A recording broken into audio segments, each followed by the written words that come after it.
Yeah, I'm going to tell you a little bit about my life in Japan. As some of you might know, since I returned from my year and a half break in the United States, I came back to my home where my Japan home, I should say, and I'm working as an assistant language teacher. And it's very, very interesting. It's quite a big change, because I had been teaching universities previously. Um, so it's a big change. Um, in It's a career change, definitely. And what one of the most enjoyable parts of the job, the junior high is very enjoyable, but even more enjoyable is the days that I get to go out into the town and visit one of the 7 elementary schools. There are periods twice per week.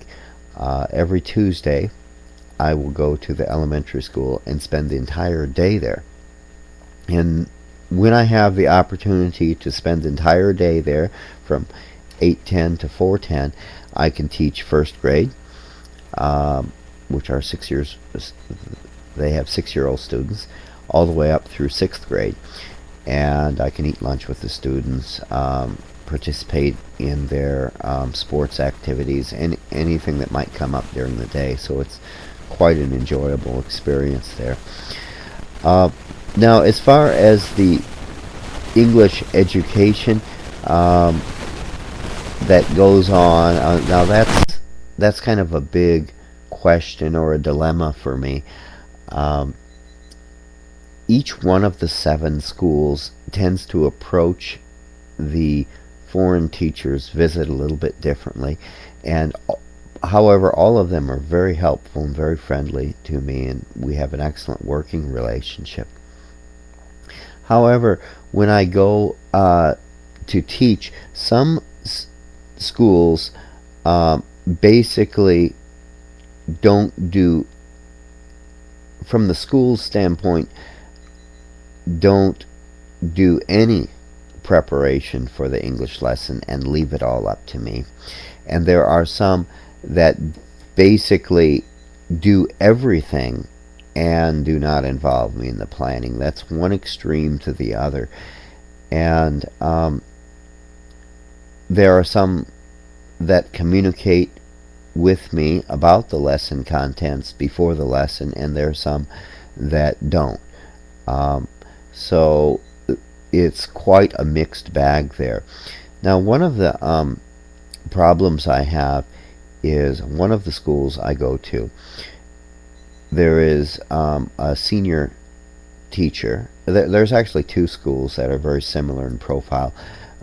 They've turned over any type of English teaching or English activity to a senior teacher in the system, and it's not done by the regular homeroom teacher, the regular classroom teacher. It's done by somebody who doesn't have classes of their own usually, and this person does not have an English background but has an interest in English, and naturally, being a non-English speaker, some of the things or the language, the English language they come up with is inaccurate, wrong, hilarious, and well, totally fucked up sometimes. And I don't know about it until I finish saying, hello, how are you? Okay, let's begin. And I hear this, and there's nothing really I can do, because in spite of the fact I have 20 years experience teaching English and I'm able to conduct a class completely by myself, I'm in a subservient position there. As the job title indicates, I am an assistant language teacher. It means someone else is in charge. I assist another person in the classroom. And for example, there was one school that did nothing but, what's your favorite fruit? Great. The next time we met, it was, what's your favorite vegetable? The next time, what's your favorite food? And it went on until the end of the school year, and I was thinking, right before I went there, wow, they ran out of food. Wonder what we're going to do. I got there and was, what's your favorite flower? And I'm thinking, I've never had this discussion as a child. I don't think Japanese children have discussions like, what's your favorite flower? So some of the English is not useful and very inappropriate. My favorite school is one that communicated with me, but basically kind of gave me a free run, and I prepared a self-introduction worksheet, and I basically started with the to be verb, the verb. For example, I am Kevin. I am 10 years old. I am in 5th grade, because you use the be verb am, I am, so many times. And we went on to my favorite sport is, and meaningful English, and we were able to do lots of communication in between.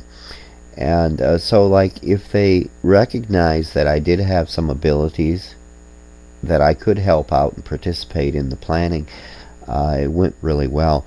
But in some cases, there's pride issue there, and they basically, like, for example, if a senior teacher is going to come up with ridiculous English, no one is going to tell them it's bad.